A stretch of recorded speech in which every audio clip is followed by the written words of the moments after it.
Evan, Head of Engineering for RMSTATOR. Today we're going to take a look at how to replace an ignition coil on your Can-Am Maverick.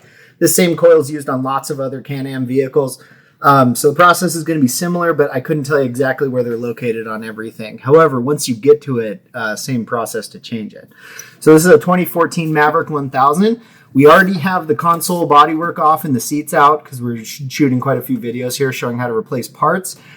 So you do need to remove all those things. They all are attached with the plastic push pins that you have to pop out, and there's quite a few of them. So it's just too much to show reasonably well, I think. So we've already removed all of this, but again, remove all your console, your seats, and your console bodywork.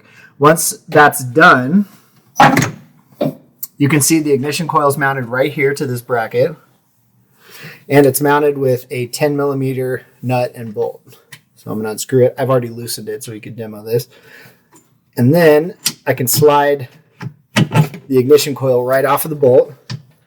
I can remove the connector just by pressing in the locking tab and pulling it back. Connector's keyed, so it can only go in one way.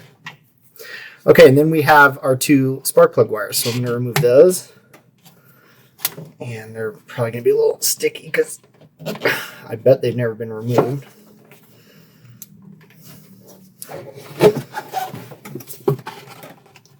Oh, come on.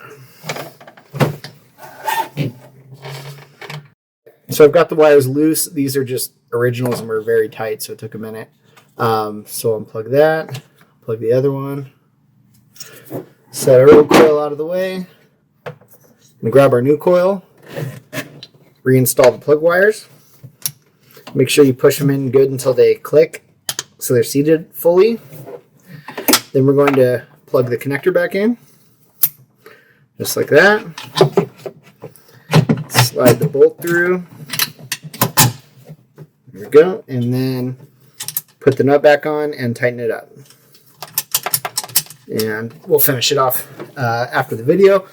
But that's it. Once you've tightened it up, your coil is replaced and you're ready to ride. So really easy process.